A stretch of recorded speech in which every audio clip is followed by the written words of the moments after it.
Bonjour. Non. Ah, ça devient vert. Donc voilà, c'est bon, ça fonctionne. J'aurais même pu parler comme ça parce que je pense que vous m'entendez aussi. Et je vais parler dans le micro. Donc bonjour, nous sommes le cercle celtique de Guingamp. Donc nous sommes un cercle du Trégor. Donc c'est une région, enfin un terroir pardon, qui s'étend de Morlaix, qui s'arrête au niveau de Châtellerault et qui descend un petit peu. Vous prenez la ligne des Monts d'Arrée et en fait vous faites une ligne tout du long. Et donc là vous avez le Trégor.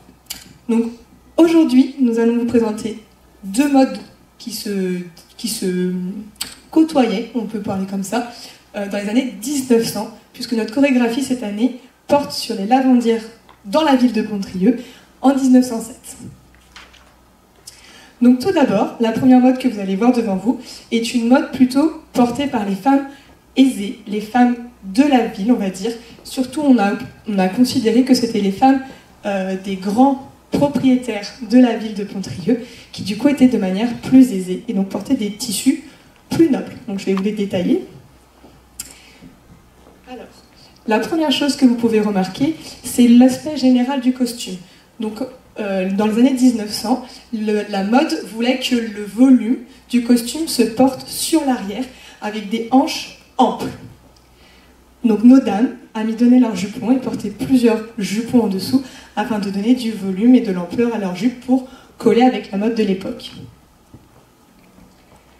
Par la suite, au niveau de leur tablier, on peut constater qu'elles portent un tablier plutôt fin, de matière noble, donc c'est du taffetas plutôt bordeaux, violet, orné d'un petit galon de perles, montrant aussi leur aisance financière et la possibilité qu'elles avaient d'acheter des tissus plutôt coûteux et plus coûteux que du coton. Elles portent sur leurs épaules un mouchoir fait de coton tissé assez fin et imprimé fleuri. Donc là, nous, pour une manière, on va dire, chorégraphique, l'impression est la même pour tout le monde, mais vous pouvez avoir différents types de motifs et différents types de couleurs sur les motifs au niveau des mouchoirs. Nos bourgeoises aussi, du coup, pour montrer leur aisance financière et leur habilité à vivre dans la ville, et portaient des bijoux. Donc vous pouvez constater qu'elles portent des sautoirs, une châtelaine sur laquelle, pour la plupart, elles ont une petite montre, et un coulisseau qui maintient l'ensemble du sautoir. La coiffe qu'elles portent s'appelle la toucane. C'est la coiffe emblématique du Trégor, et celle-ci est agrémentée d'une petite coquetterie qui s'appelle un rucher. Donc quand elles vont passer devant vous, vous pourrez regarder. C'est une petite bande de tulle qui a été amidonnée en gaudron, c'est-à-dire un petit peu ondulée. Et donc c'était une petite coquetterie qu'elles apportaient et qui montrait aussi leur aisance financière, puisque le repassage à l'époque était fait par des repasseuses. C'était un métier, il fallait les payer. Et ce travail-là demandait de l'argent, de l'investissement et du temps. Merci mesdames.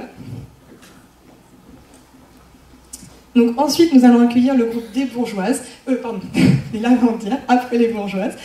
Donc du coup, ça c'est pour notre chorégraphie. Nous avons les femmes aisées de la ville et les lavandières, décidément.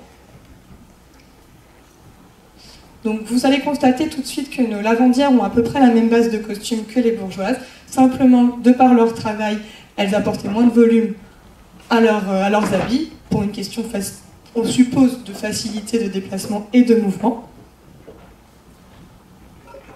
Leurs coiffes, contrairement aux femmes de la ville, sont plus simples.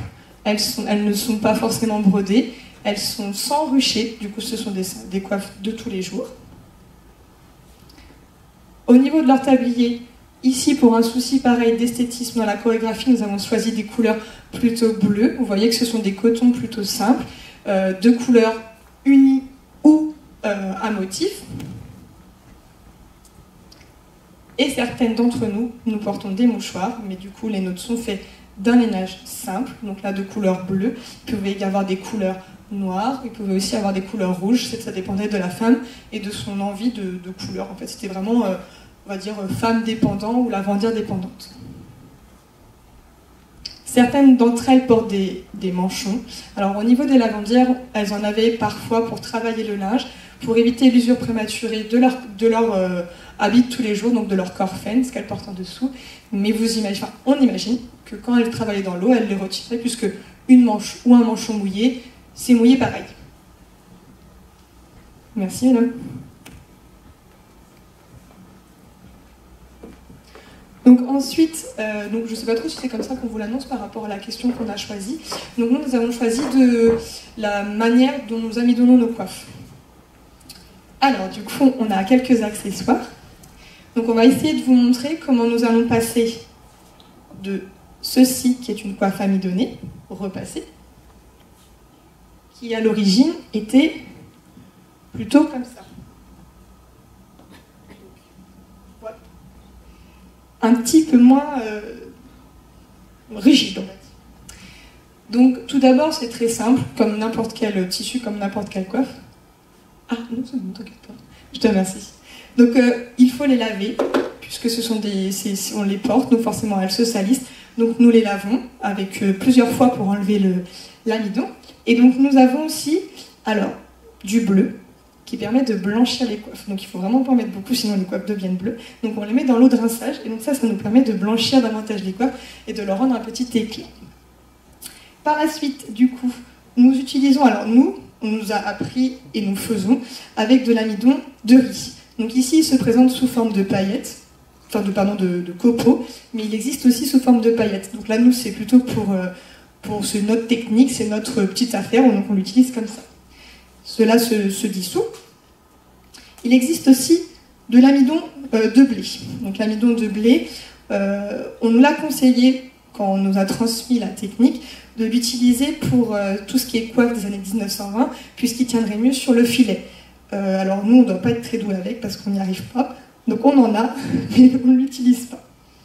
Voilà. Donc ensuite, l'amidon en fait se prépare en 2 temps. Il y a un premier temps, il est cuit. Donc on le dilue d'une certaine dose. Donc du coup, c'est pareil. Nous, c'est 8 creux de main pour 1 litre. Alors vous allez dire, on n'a pas tous les mêmes creux de main. Donc sinon, c'est 8 cuillères pour 1 litre. Voilà, c'est notre petite technique. Et après, on donne un aspect. Alors, mon amidon cuit, a un petit peu coulé. Donc normalement, ça donne une texture un petit peu pâteuse, un petit peu visqueuse. Et donc cet amidon-là, on vient l'appliquer sur les coiffes. On vient la tamponner de part et d'autre, et ensuite on vient enlever tous les petits tas, les petits bouchons d'amidon qui viennent obstruer les mailles du filet du tulle, enfin des mailles du tulle, et donc on a un premier aspect qui est comme ça. Donc vraiment rigide, mais pas très repassé. Ensuite, on vient faire un amidon qui est, lui, cru, donc du coup on vient juste diluer de l'amidon dans de l'eau, et ensuite on vient replonger notre coiffe dans l'eau. Et ensuite, directement, nous repassons à plat. Donc nous avons la chance d'avoir des coiffes qui se replacent vraiment à plat. Donc on la pose, on lui donne sa forme, et on vient marquer le pli de repassage, parce que la poche n'est pas forcément égale, et du coup, il y a forcément des fois des plis de repassage que vous allez pouvoir remarquer juste ici, et qui viennent venir finir la poche. Alors que la poche, en soi, la forme est comme ceci. Donc il y a ce petit pli de repassage que la repasseuse aimait bien marqué, et du coup qui donne un petit peu son style à la poche. Voilà, donc j'espère que du coup vous avez appris quelque chose. C'est notre technique, c'est ce qu'on nous a transmis. Je ne sais pas si c'est la bonne, je ne sais pas si c'est comme ça qu'on fait partout. En tout cas, nous on le fait comme ça. Ça a l'air de fonctionner. On essaye de le transmettre aux générations futures parce que c'est comme ça qu'on va pouvoir continuer, puisqu'à l'époque c'était vraiment un métier et c'était une repasseuse qui passait son temps à repasser. Voilà.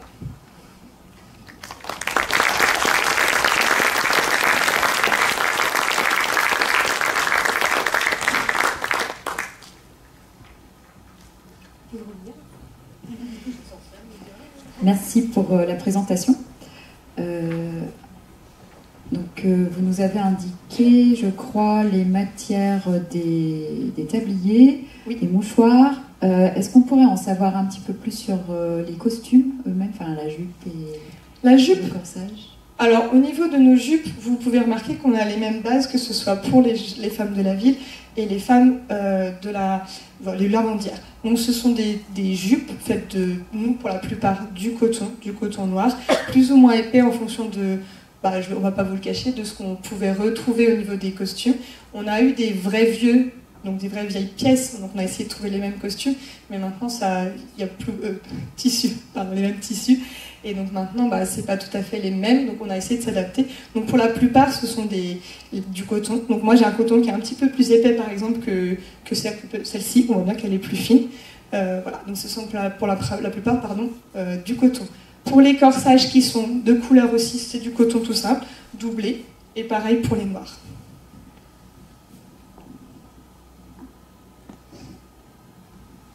Quelle est l'origine de vos mouchoirs où vous êtes approvisionnés? Alors, on les a approvisionnés, donc je ne saurais pas vous dire d'où ils viennent, mais en tout cas, derrière, il y a l'impression, il y a le nom, et c'est un musée qui a reconstruit, donc on s'est approvisionné là-bas. Ils font des carrés des mouchoirs. Vous avez dû voir, ils ont les mêmes que nous, nos prédécesseurs. Et donc du coup, voilà, on a les mêmes, c'est un musée, c'est pas des choses qu'on a reconstituées, on les a eues comme ça. Et donc on s'est inspiré de ce qu'elles pouvaient porter à l'époque, au plus similaire.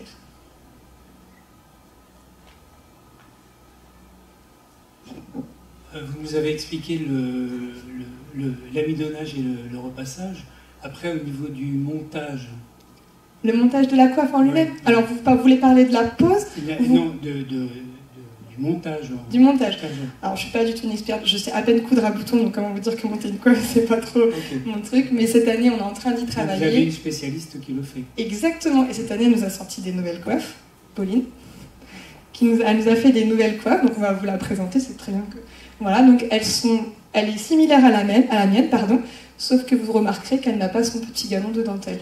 Voilà, on l'a souhaité un peu plus épuré, un petit peu plus neutre. Voilà, donc elle nous l'a monté à partir d'une coiffe qu'on avait ici, qui était malheureusement abîmée, et donc elle nous l'a recréée à la perfection. Mais je vous avoue que je suis pas du tout douée en couture, donc ça c'est pas, je vais pas pouvoir vous en parler, sinon je vais dire des bêtises. Alors l'autre questionnement qu'on avait tous ensemble partagé à la lecture de votre document, c'est d'en savoir un peu plus sur votre démarche du coup. Donc on a vu, apparemment vous avez une couturière, c'est ça, une personne référente qui vous a aidé dans la reconstitution? Alors chacun s'y met un petit peu. Alors nos costumes que l'on vous présente sont des costumes qui ont été créés il y a plusieurs années par en effet le responsable de costume du cercle. Donc on a repris les pièces qui nous semblaient le plus appropriées aux photos qu'on vous a montrées. Ensuite, il y a eu des créations de tabliers. Donc voilà, chacune a apporté son tablier parce que comme on vous le disait, les tabliers étaient de toutes les couleurs. C'est-à-dire que si la femme elle appréciait le jaune, elle prenait un tablier jaune. Donc on avait plusieurs panels de couleurs au niveau des tabliers pour une question d'esthétisme et d'homogénéité. Bref, pour une manière homogène sur la scène, on a choisi d'aligner plutôt du bleu et du noir par rapport au thème de la bandière, de l'eau. Donc il y a certaines personnes qui ont créé des tabliers. Donc vous avez une nouvelle création ici. Vous en avez dans le public aussi, mais nos demoiselles sont en 10 parce qu'elles sont plus jeunes que nous, donc elles sont pas sur scène. Et ensuite, ce sont des tabliers qu'on avait déjà auparavant et qui ont été reconstitués par rapport aux photos. Donc vous voyez, ça tombe très bien, la demoiselle qui est juste devant vous a le même tissu que la photo du dessus. Donc on a essayé de coller par rapport au plus à ce qu'on voyait sur les photos. Voilà, on ne les a pas créés, on a regardé les pièces et on s'est adapté par rapport à ce qu'on avait dans notre vestiaire en recréant des pièces qu'on avait besoin.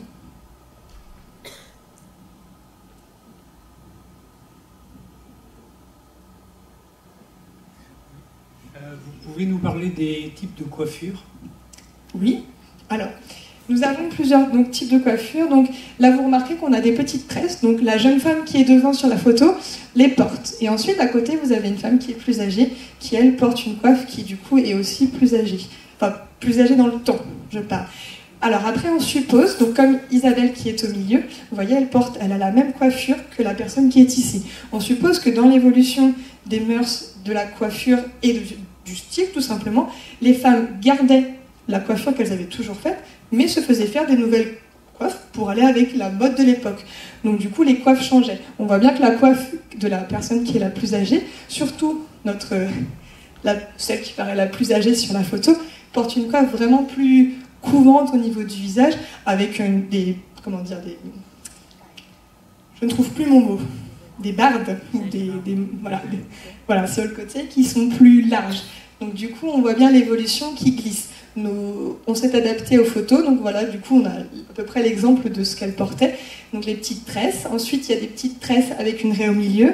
On a également vu sur certaines photos des petites tresses, si tu veux bien dire, Gwen, avec du coup un bandeau sur le devant tiré en arrière, et ensuite la hauteur du chignon s'adapte vraiment à la cassure de la poche. Parce que pour rien vous cacher, une fois qu'on plie la coiffe, quand on la casse, on voit très bien si le chignon est bien placé, mal placé, sinon la forme elle se prend pas, et du coup c'est pas du tout joli, et ça ne donne pas l'aspect qu'on voit sur les photos.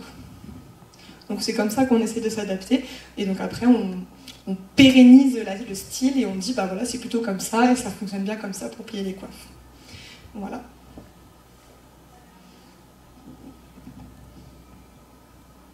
Très bien, merci beaucoup pour vos explications nombreuses et variées sur tous les sujets. Bon, je remercie tout le groupe et puis bonne continuation. Merci à vous, bonne fin de journée.